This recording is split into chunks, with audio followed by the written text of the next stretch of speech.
Hello folks and welcome back to the channel. In today's video I wanted to talk with you all about buffs. Now, not the guys you might find down at your local gym, not that kind of buff, and not this kind of buff either, you know, the sort you might wear around your neck when you're out hiking. What we're going to be talking about is the guys behind me right there, Ian Hazakostas and Josh Allen, in the most recent developer Q&A. There was a very short section in the video there that they did where they were talking about buff changes in BFA, and I've not really seen anyone comment too much about this. It was fairly quick, but it was the only thing that really stuck out to me as something worthwhile to talk about. So what exactly are we going to talk about? Well, in brief, for Legion they got rid of all of the buffs. Yeah, I know, all of them. They've been pruning abilities for a long time, since I think Mists of Pandaria, but I mean, ever since the beginning of Cataclysm, when they started changing all the classes, like giving Paladins holy power, and, you know, gave my Druid this weird, you know, sun and moon thing going on with the weird different color eclipses, and I think they even gave Hunters focus at that point and got rid of their mana. It was a shit show.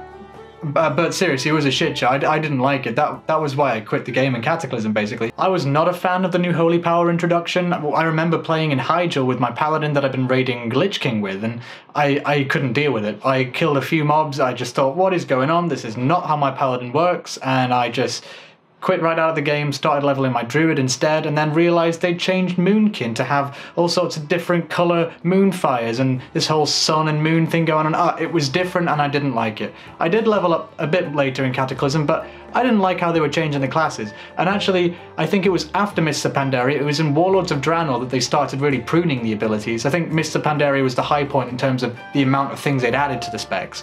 So after Warlords of Draenor, they took away a lot of abilities, but in Legion, they've even taken more abilities away, but then they've segregated what few abilities that remain to be in different classes, which is annoying and a subject for another video potentially. But for example, if I'm playing on my Shadow Priest, I might not be able to resurrect someone, or the same with my Enhancement Shaman, I can't resurrect. And you know, you can think of many examples on your own classes of times when you think, oh, I'll just cast, oh wait. I just can't cast that. Alright, well, I could, and now I can't, and my class fantasy is hampered by this. You know, I might be a fire mage, but I still get how the arcane works, you know, I still studied those books. This is just my specialty right now. It's annoying, you know, it's silly, it's unnecessary. So, where does this bring us in terms of the buff argument? Well, in Legion they got rid of all of them, which I seriously didn't like.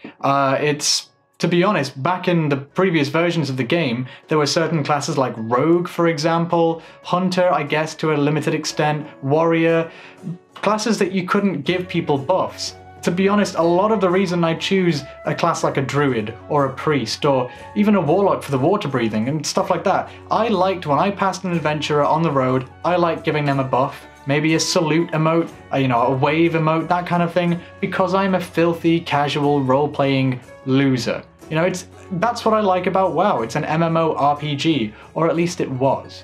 And that was a really illuminating thing about watching this dev Q&A, because clearly not once had that been discussed. They originally in the BlizzCon beta build for BFA that they had playable in the previous BlizzCon, they had introduced Mark of the Wild and all of the normal buffs back as a flavor thing, as basically a role-playing thing again, and everyone seemed to really like it. But then in current versions of the BFA beta build that they've got up now, I think they've got the Priest Fortitude, Power Word Fortitude, Stamina buff, they've got the Warrior Battle Shout, I think, and Arcane Intellect, I think. Don't quote me on that. It's something like that. I should check. I thought right, I've checked it. Those are the buffs that are staying. I'm having a victory sip now. Thank you very much. They've also got damage bonuses and stuff like that for the Monk and the Demon Hunter as well, I think, but they're fairly inconsequential. Plus, those are new classes that no one really cares about anyway, let's be honest. I've never been able to really care about them myself. The reason they've done these 3 buffs is because they thought if they give everyone a buff, or at least they give the classes that used to have them, they get to the point where they have to think, okay, well, we got mage, cool, we got the arcane buff, we got the priest area, we got stamina, we got the warrior. Okay, we need the druid for the Mark of the Wild, and then we need paladins, and you're just ticking people off, and it's not personal. We're not thinking, okay, what do we need? What do we really need? It's more like, okay, let's have an add-on to check we've got all of the prerequisite buffs, and they didn't like that flavor of kind of raiding, basically, that whole, oh, we're just filling boxes here, we're just ticking the boxes, we're just jumping through the hoops, we don't really care who we're taking, there's no real strategy going on, we just have to have one of each at least for the buff. And I get why they just want to have, you know, a few classes that get the special buffs and then have other benefits to take the other classes. So for example, the reason they've taken Mark of the Wild away is because they think druids already have enough utility. And yeah, I guess they're right. Back in the day, druids did have a lot of utility because they weren't super useful in other ways, because their healing wasn't necessarily super great. They had the battle res, but they didn't have any other kind of res in vanilla, that sort of thing. And yeah, so I understand their argument, but it was really surprising for me because I'm coming at it from a completely different perspective. The perspective of balancing raid teams and all of that sort of thing was totally foreign to me because I don't do any raiding. I'm looking forward to doing it in the next expansion when I should have time for it, but because of my degree I've not had time to get into a raid team. I haven't been able to commit, and I don't want to let people down. So I was fascinated to see how they were approaching the buff argument, because for me it was purely something that I would have liked to obviously give to my party members in a dungeon, but when I'm questing about, just throw a buff on someone because it's a social game and it's really nice to have that sort of interactivity with people.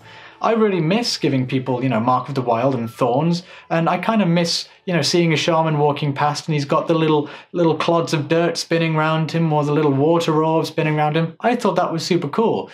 It was less cool that I had an undead warlock that had water breathing, so he, you know, it was a useless buff because he could already breathe underwater. But I'm sure for the gnomes and the humans, that was pretty fun to have. You know, special little flavor things like the DK Path of Frost.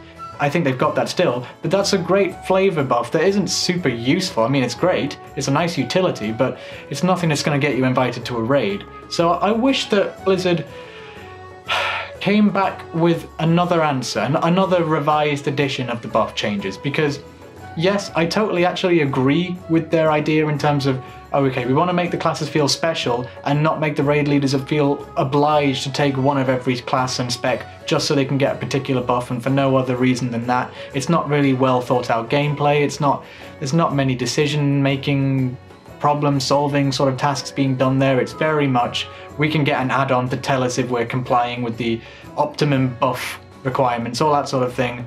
That's lame, I agree with them there. But perhaps they could give us some sort of flavor thing, some interaction that when you're questing about and you see another person walking down the opposite way to you down the path, you can throw a buff on them. I guess because people are, you know, flying around a lot more nowadays, those kind of interactions will happen less.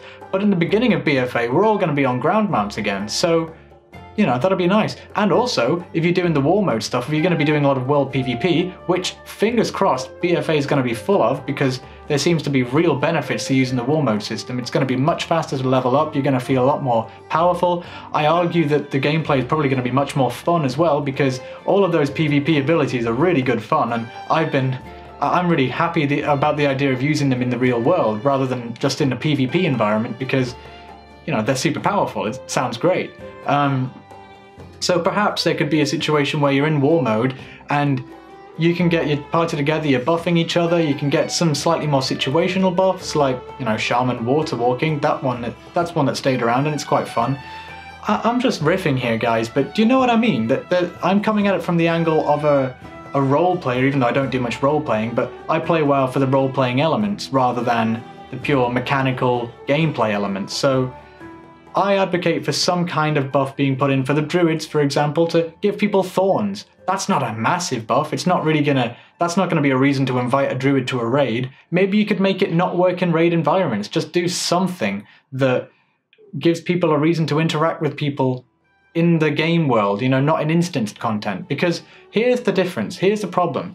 I'm someone that doesn't do much proper instanced content with a guild, because despite being in a nice guild, I'm actually in Taliesin and Evertel's guild, allegedly. I've got characters on there, but because of degree stuff, I haven't been able to really be much of a member of that community. So they've got a great social life within the game, but I don't have that, because I'm just pugging everything and I'm just doing open world, you know, world quest content and leveling. And whilst that's fun and that met my needs for this year, I didn't really have any social aspect in an MMO.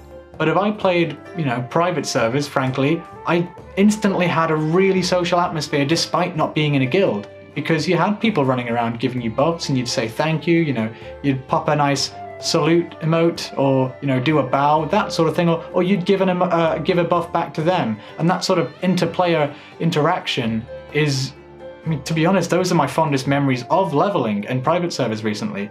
Because it was such a stark contrast to my gameplay in retail WoW, which is really lovely and social if you have a network, but if you don't, if you're just guildless, they have absolutely no comparison.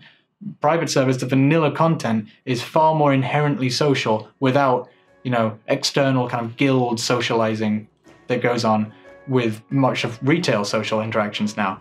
That being said, the Communities tab feature is probably going to do a really, really good thing for the sense of MMO in this MMORPG. It's really going to help people create, ties between people. It's going to help network. You're going to be able to find pub groups and then take those pub groups into such a state that they're quasi-guild-like. You can make friends that are more long-term. I think that's really promising, and perhaps the dark horse of BFA. I think the community system might be the best thing they introduce in the whole expansion.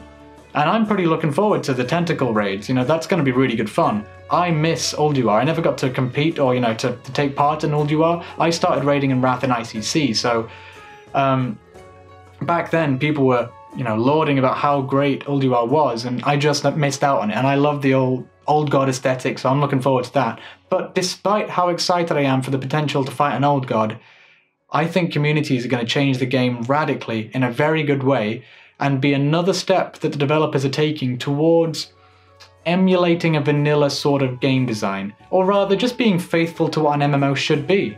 This is not an action game, or at least it wasn't an action game. It was a community game. It was a world. It's almost like Second Life in a way. You just go to WoW, you sit in Azeroth, you go to trade chat, sit on top of the bank in Orgrimmar, or go to Gold Shirin, or whatever it might be.